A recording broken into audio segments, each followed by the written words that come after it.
ಕಡ್ಡಾಯ ಕನ್ನಡ. ಅಲ್ಪಪ್ರಾಣ ಅಕ್ಷರಗಳ ಸಂಖ್ಯೆ ಎಷ್ಟು?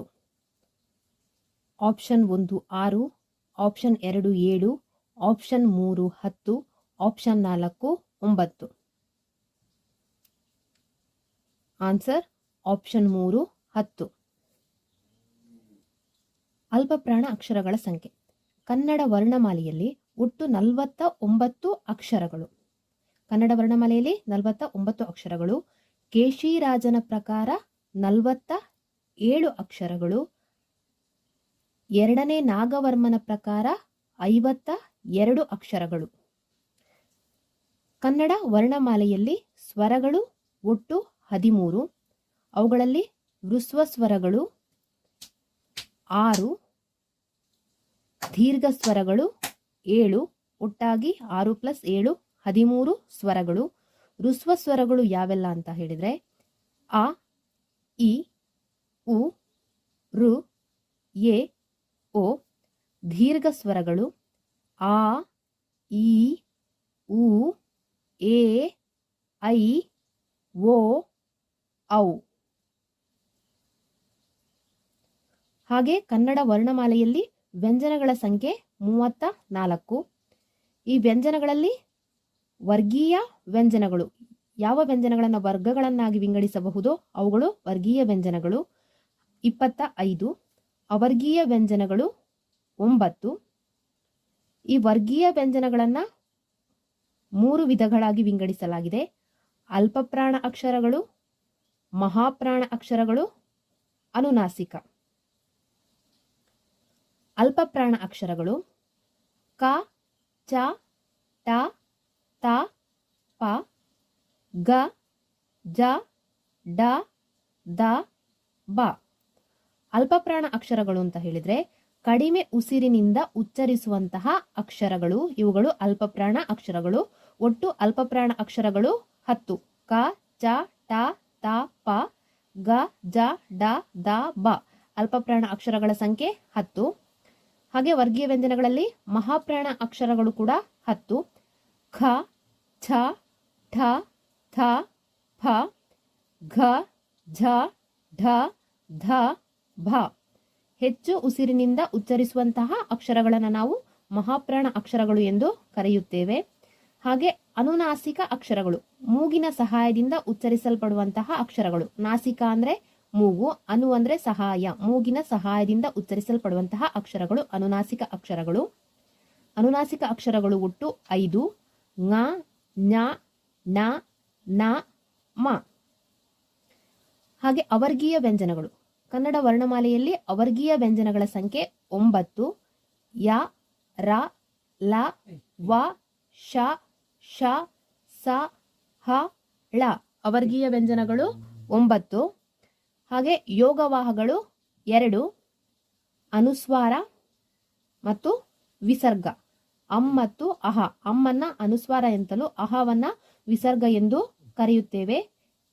ಹಾಗೆ ಸೊನ್ನೆಯನ್ನ ಬಿಂದು ಎಂದು ಕರೆಯುತ್ತೇವೆ. ಹಾಗಾಗಿ ಕನ್ನಡದಲ್ಲಿ ಅಲ್ಪಪ್ರಾಣ ಅಕ್ಷರಗಳ ಸಂಖ್ಯೆ ಒಟ್ಟು 10. ವ್ಯಂಜನಗಳಿಗೆ ಸ್ವರಗಳು ಸೇರಿದಾಗ ಆಪ್ಷನ್ 1 ಒತ್ತಕ್ಷರ, ಆಪ್ಷನ್ 2 ಸಂಯುಕ್ತಾಕ್ಷರ, ಆಪ್ಷನ್ 3 ಗುಣಿತಾಕ್ಷರ, ಆಪ್ಷನ್ 4 ಪೂರ್ಣಾಕ್ಷರ. ಸರಿಯಾದ ಉತ್ತರ ಗುಣಿತಾಕ್ಷರ. ವ್ಯಂಜನಗಳಿಗೆ ಸ್ವರಗಳು ಸೇರಿದಾಗ ಗುಣಿತಾಕ್ಷರವಾಗುತ್ತದೆ. ವ್ಯಂಜನ ಉದಾಹರಣೆಗೆ ಕ ಅಂತ ಹೇಳುವಂಥದ್ದು ಒಂದು ವ್ಯಂಜನ. ಈ ವ್ಯಂಜನಕ್ಕೆ ಸ್ವರವು ಸೇರಿದಾಗ, ಕಾಕ್ಕೆ ಆ ಅಂತ ಹೇಳುವಂತಹ ಸ್ವರವು ಸೇರಿದಾಗ ಕ ಅಂತ ಹೇಳುವಂತಹ ಒಂದು ಗುಣಿತಾಕ್ಷರವಾಗುತ್ತದೆ. ಹಾಗೆ ಗ ಅಂತ ಹೇಳುವಂತಹ ವ್ಯಂಜನಗಳಿಗೆ ಆ ಅಂತ ಹೇಳುವಂತಹ ಸ್ವರ ಸೇರಿ ಗ ಅಂತ ಹೇಳುವಂತಹ ಗುಣಿತಾಕ್ಷರವಾಗಿದೆ. ಹಾಗೆ ಸ ಅಂತ ಹೇಳುವಂತಹ ವ್ಯಂಜನಕ್ಕೆ, ಸ ಅಂತ ಹೇಳುವಂತಹ ವ್ಯಂಜನಕ್ಕೆ ಆ ಅಂತ ಹೇಳುವಂತಹ ಸ್ವರ ಸೇರಿ ಗುಣಿತಾಕ್ಷರವಾಗಿದೆ. ಹಾಗೆ ವ್ಯಂಜನಗಳಿಗೆ ಸ್ವರವು ಸೇರಿದಾಗ ಗುಣಿತಾಕ್ಷರವಾಗುತ್ತದೆ. ಹಾಗೆ ಕ ಅಂತ ಹೇಳುವಂತಹ ವ್ಯಂಜನಕ್ಕೆ ಈ ಅಂತ ಹೇಳುವಂತಹ ಸ್ವರವು ಸೇರಿ ಕಿ ಅಂತ ಹೇಳುವಂತದ್ದು ಗುಣಿತಾಕ್ಷರವಾಗುತ್ತದೆ. ಕಾದಿಂದ ಕಾ ಕಾ ಕಿ ಕಿ ಅಂತ ಹೇಳುವಂತಹ ಗುಣಿತಾಕ್ಷರ, ಕಾದಿಂದ ಳಾದವರೆಗಿರುವಂತವು ಗುಣಿತಾಕ್ಷರಗಳು. ಇವುಗಳಲ್ಲಿ ವ್ಯಂಜನಗಳಿಗೆ ಸ್ವರಗಳು ಸೇರಿದಾಗ ಈ ಗುಣಿತಾಕ್ಷರ ಉಂಟಾಗುತ್ತದೆ. ಹಾಗೆ ಇಲ್ಲಿ ಸಂಯುಕ್ತಾಕ್ಷರ. ಸಂಯುಕ್ತಾಕ್ಷರ ಅಂದ್ರೆ 2 ಅಥವಾ 3 ವ್ಯಂಜನಗಳು ಸ್ವರದೊಂದಿಗೆ ಸೇರುವುದು. ಸಂಯುಕ್ತಾಕ್ಷರ ಅಂದ್ರೆ 2 ಅಥವಾ 3 ವ್ಯಂಜನಗಳು.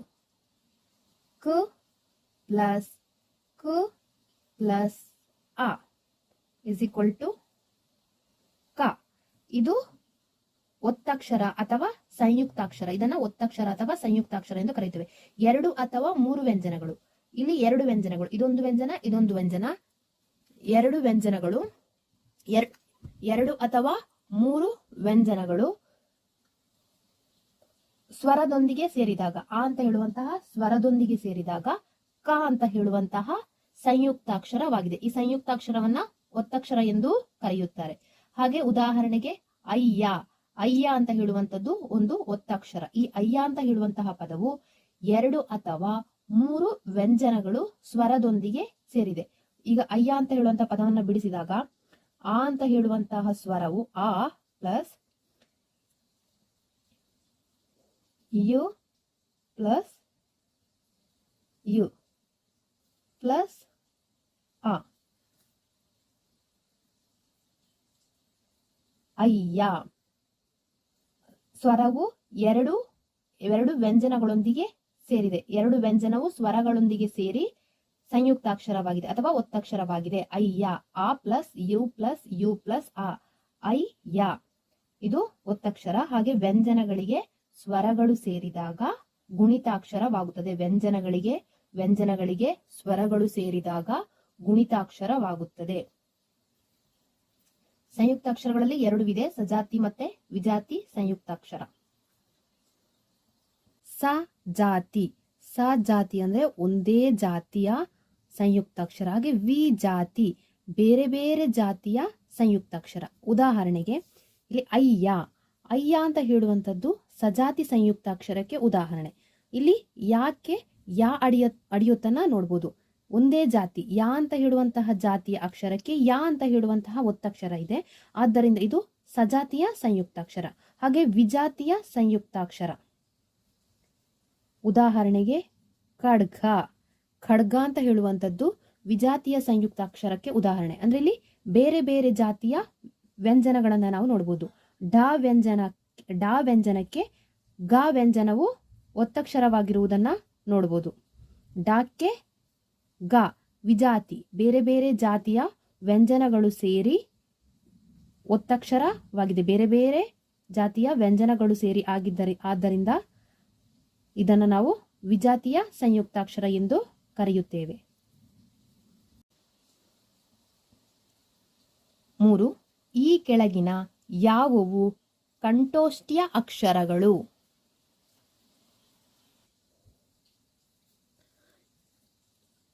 ಈ ಕೆಳಗಿನ ಯಾವುವು ಕಂಠೋಷ್ಠ್ಯ ಅಕ್ಷರಗಳು? ಆಪ್ಷನ್ 1 ಕ, ಖ, ಗ. ಆಪ್ಷನ್ 2 ಎ, ಐ.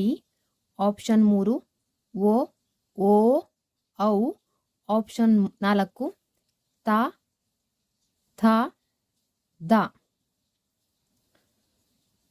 ಕಂಠೋಷ್ಠ್ಯ ಅಕ್ಷರಗಳು ಅಕ್ಷರಗಳ ವರ್ಣೋತ್ಪತ್ತಿಯ ಸ್ಥಾನಕ್ಕನುಗುಣವಾಗಿ, ಅಂದ್ರೆ ಅಕ್ಷರಗಳು ಜನಿಸುವ ಸ್ಥಾನಕ್ಕನುಗುಣವಾಗಿ ಇವುಗಳನ್ನ ವಿಂಗಡಿಸಲಾಗಿದೆ. ಅಕ್ಷರಗಳನ್ನ ಅವುಗಳ ಜನಿಸುವ ಸ್ಥಾನಕ್ಕನುಗುಣವಾಗಿ ವಿಂಗಡಿಸಲಾಗಿದೆ.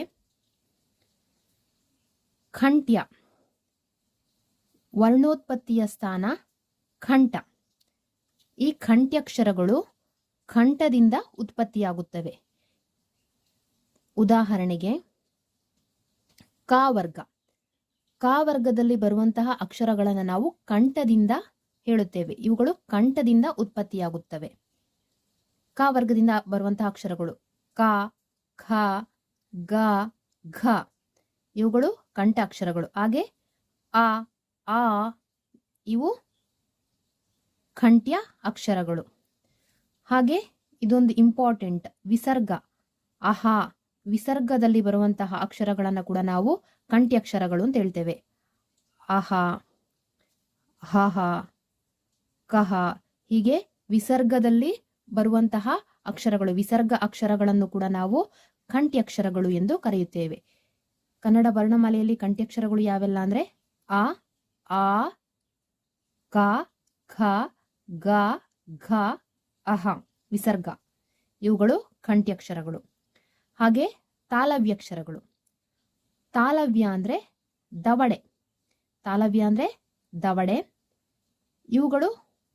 ಇವುಗಳ ವರ್ಣ ಉತ್ಪತ್ತಿಯ ಸ್ಥಾನ ದವಡೆಯಿಂದ.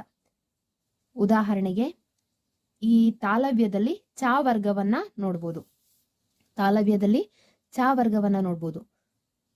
ಚ, ಛ, ಜ, ಝ, ಹಾಗೆ ಯ, ಶ, ಹಾಗೆ ಈ ಎಲ್ಲ ಅಕ್ಷರಗಳ ಉತ್ಪತ್ತಿಯ ಸ್ಥಾನ ದವಡೆ. ಆದ್ದರಿಂದ ಇವು ತಾಲವ್ಯ ಅಕ್ಷರಗಳು. ತಾಲವ್ಯ ಅಕ್ಷರಗಳು ಈ, ಚ, ಛ, ಜ, ಝ, ಯ, ಶ, ಇವುಗಳು ತಾಲವ್ಯ ಅಕ್ಷರಗಳು. ಇವುಗಳ ಉತ್ಪತ್ತಿಯ ಸ್ಥಾನ ದವಡೆ. ತಾಲವ್ಯ ಅಂದ್ರೆ ದವಡೆ. ಚ ವರ್ಗದ ಅಕ್ಷರಗಳು ದವಡೆಯಿಂದ ಉತ್ಪತ್ತಿಯಾಗುತ್ತವೆ.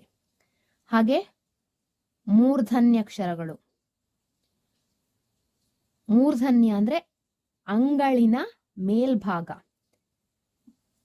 ಬಾಯಿ ನಾಲಗೆಯ ಮೇಲಿರುವ ಅಂಗಳಿದೆಯಲ್ಲ, ಅಂಗಳಿನ ಮೇಲ್ಭಾಗದಲ್ಲಿ ಈ ಅಕ್ಷರಗಳನ್ನ ಉಚ್ಚಾರ ಮಾಡ್ತೇವೆ.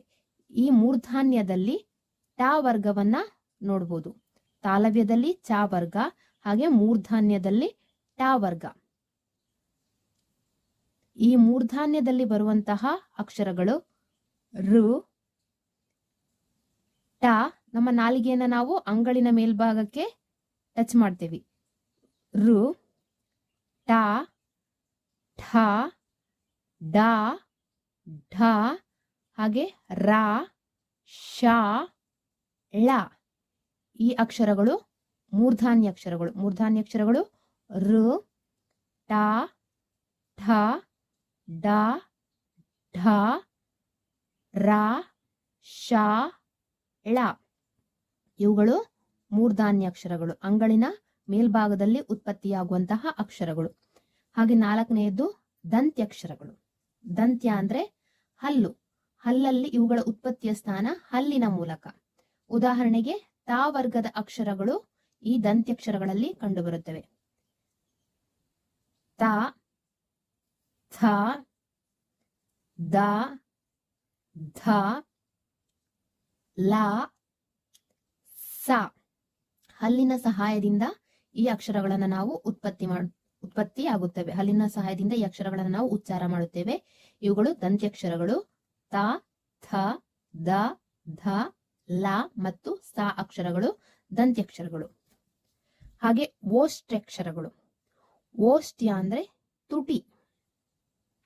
ತುಟಿಯ ಸಹಾಯದಿಂದ ಉಚ್ಚರಿಸಲ್ಪಡುವಂತಹ ಅಕ್ಷರಗಳನ್ನು ನಾವು ಓಷ್ಟ್ಯಕ್ಷರಗಳು ಎಂದು ಕರೆಯುತ್ತೇವೆ. ಪ ವರ್ಗದ ಅಕ್ಷರಗಳನ್ನು ನಾವು ಇಲ್ಲಿ ನೋಡಬಹುದು. ಪ, ಫ, ಬ, ಭ, ಉ, ಊ. ಈ ಅಕ್ಷರಗಳನ್ನು ನಾವು ತುಟಿಯ ಸಹಾಯದಿಂದ ಉಚ್ಚಾರ ಮಾಡುವುದರಿಂದ ಇವುಗಳನ್ನ ಓಷ್ಟ್ಯಕ್ಷರಗಳು ಎಂದು ಕರೆಯುತ್ತೇವೆ. ಪ ವರ್ಗದ ಅಕ್ಷರಗಳು ಮತ್ತೆ ಊ ಅಕ್ಷರವನ್ನ ನಾವು ಈ ಓಷ್ಟ್ಯಕ್ಷರಗಳಲ್ಲಿ ನೋಡಬಹುದು. ಹಾಗೆ ಕಂಠ ಪ್ಲಸ್ ತಾಲವ್ಯ. ಕಂಠ ಮತ್ತೆ ತಾಲವ್ಯ. ತಾಲವ್ಯ ಅಂದ್ರೆ ದವಡೆ. ಕಂಠ ಮತ್ತೆ ದವಡೆಯ ಸಹಾಯದಿಂದ ಉಚ್ಚರಿಸಲ್ಪಡುವಂತಹ ಅಕ್ಷರಗಳು ಇಂಪಾರ್ಟೆಂಟ್. ಕಂಠ ಮತ್ತೆ ತಾಲವ್ಯದ ಸಹಾಯದಿಂದ ಉಚ್ಚರಿಸಲ್ಪಡುವಂತಹ ಅಕ್ಷರಗಳು ಎ, ಐ. ಈ ಅಕ್ಷರಗಳು ಕಂಠ ಮತ್ತು ದವಡೆ ಎರಡರ ಸಹಾಯದಿಂದ ಉಚ್ಚರಿಸಲ್ಪಡುವಂತಹ ಅಕ್ಷರಗಳು. ಹಾಗೆ ಕಂಠೋಷ್ಟ್ಯ ಅಕ್ಷರಗಳು. ಕಂಠ ಪ್ಲಸ್ ಓಷ್ಟ್ಯ ಅಂದ್ರೆ ತುಟಿ, ಕುತ್ತಿಗೆ, ಕಂಠದಿಂದ ಮತ್ತೆ ತುಟಿಯ ಸಹಾಯದಿಂದ ಉಚ್ಚರಿಸಲ್ಪಡುವಂತಹ ಅಕ್ಷರಗಳು ಇಂಪಾರ್ಟೆಂಟ್ 3. 3 ಅಕ್ಷರಗಳು ಓ ಓ ಔ ಓ ಓ ಔ. ಇವುಗಳು ಕಂಠೋಷ್ಠಿಯ ಅಕ್ಷರಗಳು. ಆದ್ದರಿಂದ ಇಲ್ಲಿ ಕೇಳಿರುವಂತದ್ದು ಈ ಕೆಳಗಿನ ಯಾವುವು ಕಂಠೋಷ್ಠ್ಯ ಅಕ್ಷರಗಳು. ಕಂಠ ಮತ್ತೆ ಓಷ್ಠ್ಯ, ಕಂಠ ಮತ್ತೆ ತುಟಿಯ ಸಹಾಯದಿಂದ ಉಚ್ಚರಿಸಲ್ಪಡುವಂತಹ ಅಕ್ಷರಗಳು ಇವುಗಳಲ್ಲಿ ಓ ಓ ಔ ಈ ಅಕ್ಷರಗಳು ಕಂಠೋಷ್ಠ್ಯ ಅಕ್ಷರಗಳು. ಸರಿಯಾದ ಉತ್ತರ ಆಪ್ಷನ್ 3 ಕಂಠೋಷ್ಠ್ಯ ಅಕ್ಷರಗಳು. ಇಲ್ಲಿ ಕ ಕ ಗ ಕ ವರ್ಗ ಇವುಗಳು ಕಂಠ್ಯಕ್ಷರಗಳು. ಕ ಕ ಗ ಕಂಠ್ಯಕ್ಷರಗಳು ಯಾವಂತ ಕೇಳಿದ್ರೆ ಕ ಕ ಗ. ಎ ಐ ಇವು ಕಂಠ ಪ್ಲಸ್ ತಾಲವ್ಯ ಅಕ್ಷರಗಳು. ಕಂಠ ಪ್ಲಸ್ ತಾಲವ್ಯ ಅಕ್ಷರಗಳು ಅಂತ ಕೇಳಿದ್ರೆ, ಕಂಠ ಪ್ಲಸ್ ದವಡೆಯ ಸಹಾಯದಿಂದ ಉಚ್ಚರಿಸಲ್ಪಡುವ ಅಕ್ಷರಗಳು ಅಂತ ಕೇಳಿದ್ರೆ ಎ ಐ. ಹಾಗೆ ತ ಥ ದ ಇವುಗಳು ದಂತ್ಯಕ್ಷರಗಳು, ಹಲ್ಲಿನ ಸಹಾಯದಿಂದ ಉಚ್ಚರಿಸಲ್ಪಡುವಂತ ಅಕ್ಷರಗಳು. ತ ಥ ದ ದಂತ್ಯಕ್ಷರಗಳು ಅಂತ ಕೇಳಿದ್ರೆ ತ ತ ಧ ಆಗ್ತಿತ್ತು. ಇಲ್ಲಿ ಕಂಠೋಷ್ಠ್ಯ ಅಕ್ಷರಗಳು ಓ ಓ ಔ. ಆಪ್ಷನ್ 3 ಸರಿಯಾದ ಉತ್ತರ. ಹಾಗೆ ದಂತೋಷ್ಠ್ಯ, ದಂತ ಪ್ಲಸ್ ಓಷ್ಠ್ಯ, ದಂತ ಹಲ್ಲು ಮತ್ತೆ ತುಟಿಯ ಸಹಾಯದಿಂದ ಉಚ್ಚರಿಸಲ್ಪಡುವಂತಹ ಅಕ್ಷರ. ಇಲ್ಲಿ ವಾ ಒಂದೇ ದಂತೋಷ್ಠ್ಯ ಅಕ್ಷರಕ್ಕೆ ಉದಾಹರಣೆ ವಾ. ಈ ಅಕ್ಷರವನ್ನ ಹಲ್ಲು ಮತ್ತೆ ತುಟಿಯ ಸಹಾಯದಿಂದ ಉಚ್ಚಾರ ಮಾಡುವುದರಿಂದ ಇದು ದಂತೋಷ್ಠ್ಯ ಅಕ್ಷರ. ಹಾಗೆ ನಾಸಿಕೋಷ್ಠ್ಯ, ನಾಸಿಕ ಪ್ಲಸ್ ಓಷ್ಠ್ಯ, ಮೂಗು ಮತ್ತೆ ತುಟಿಯ ಸಹಾಯದಿಂದ ಉಚ್ಚರಿಸಲ್ಪಡುವಂತಹ ಅಕ್ಷರ. ಅದನ್ನ ನಾಸಿಕೋಷ್ಠ್ಯ ಅಂತ ಕರೆಯುತ್ತೇವೆ, ಮೂಗು ಮತ್ತೆ ತುಟಿಯ ಸಹಾಯದಿಂದ. ಉದಾಹರಣೆಗೆ ಅನುಸ್ವಾರ ಅಕ್ಷರಗಳೆಲ್ಲವೂ ನಾಸಿಕೋಷ್ಠ್ಯ ಅಕ್ಷರಗಳು. ಅಂ, ಕಂ, ಗಂ ಇವು ಅನುಸ್ವಾರ ಅಕ್ಷರಗಳು. ಈ ಅನುಸ್ವಾರ ಅಕ್ಷರಗಳನ್ನ ನಾವು ನಾಸಿಕೋಷ್ಠ್ಯ ಅಕ್ಷರಗಳು ಎಂದು ಕರೆಯುತ್ತೇವೆ. ಈ ಕೆಳಗಿನ ಯಾವುದು ಸ್ವರ ಸಂಧಿಗೆ ಉದಾಹರಣೆಯಲ್ಲ? ಆಪ್ಷನ್ 1 ಲೋಪಸಂಧಿ, ಆಪ್ಷನ್ 2 ಆಗಮ ಸಂಧಿ, ಆಪ್ಷನ್ 3 ಆದೇಶ ಸಂಧಿ, ಆಪ್ಷನ್ 4 ಸವರ್ಣ ದೀರ್ಘ ಸಂಧಿ. ಈ ಕೆಳಗಿನ ಯಾವುದು ಸ್ವರ ಸಂಧಿಗೆ ಉದಾಹರಣೆಯಲ್ಲ?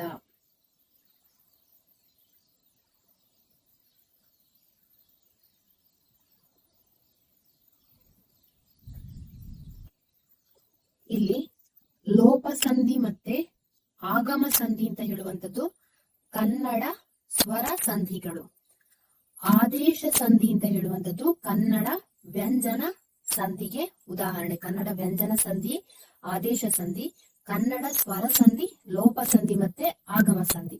ಹಾಗೆ ಸಂಸ್ಕೃತ ಸ್ವರ ಸಂಧಿಗಳು. ಸಂಸ್ಕೃತ ಸ್ವರ ಸಂಧಿಗಳು ಸವರ್ಣ ದೀರ್ಘ ಸಂಧಿ, ಗುಣ ಸಂಧಿ, ವೃದ್ಧಿ ಸಂಧಿ, ಎಣ್ ಸಂಧಿ ಇವುಗಳು ಸಂಸ್ಕೃತ ಸ್ವರ ಸಂಧಿಗಳು. ಹಾಗೆ ಜಸ್ವ ಸಂಧಿ, ಸ್ತುತ್ವ ಸಂಧಿ, ಅನುನಾಸಿಕ ಸಂಧಿ ಇವುಗಳು ಸಂಸ್ಕೃತ ವ್ಯಂಜನ ಸಂಧಿಗಳು. ಇಲ್ಲಿ ಕೇಳಿರುವಂತದ್ದು ಯಾವುದು ಸ್ವರ ಸಂಧಿಗೆ ಉದಾಹರಣೆಯಲ್ಲ? ಈ ಆಪ್ಷನ್ಗಳಲ್ಲಿ ಲೋಪ ಸಂಧಿ ಅಂತ ಹೇಳುವಂತದ್ದು ಸ್ವರ ಸಂಧಿಗೆ ಉದಾಹರಣೆ. ಹಾಗೆ ಆಗಮ ಸಂಧಿ ಅಂತ ಹೇಳುವಂತದ್ದು ಕೂಡ ಸ್ವರ ಸಂಧಿಗೆ ಉದಾಹರಣೆ. ಇವೆರಡು ಕನ್ನಡ ಸ್ವರ ಸಂಧಿಗಳು, ಇವುಗಳು ಕನ್ನಡ ಸ್ವರ ಸಂಧಿಗೆ ಉದಾಹರಣೆ. ಹಾಗೆ ಸವರ್ಣ ದೀರ್ಘ ಸಂಧಿ ಅಂತ ಹೇಳುವಂತದ್ದು ಸಂಸ್ಕೃತ ಸ್ವರ ಸಂಧಿಗೆ ಉದಾಹರಣೆ, ಸಂಸ್ಕೃತ ಸ್ವರ ಸಂಧಿಗೆ ಉದಾಹರಣೆ. ಆದ್ರೆ ಇಲ್ಲಿ ಆದೇಶ ಸಂಧಿ ಅಂತ ಹೇಳುವಂತದ್ದು ಇದೊಂದು ವ್ಯಂಜನ ಸಂಧಿ, ಕನ್ನಡ ವ್ಯಂಜನ ಸಂಧಿ. ಆದೇಶ ಸಂಧಿ ಅಂತ ಹೇಳುವಂತದ್ದು ಕನ್ನಡ ವ್ಯಂಜನ ಸಂಧಿ. ಆದ್ದರಿಂದ ಇಲ್ಲಿ ಸರಿಯಾದ ಉತ್ತರ ಆಪ್ಷನ್ 3 ಆದೇಶ ಸಂಧಿ ಅಂತ ಹೇಳುವಂತದ್ದು ಸ್ವರ ಸಂಧಿಗೆ ಉದಾಹರಣೆಯಲ್ಲ.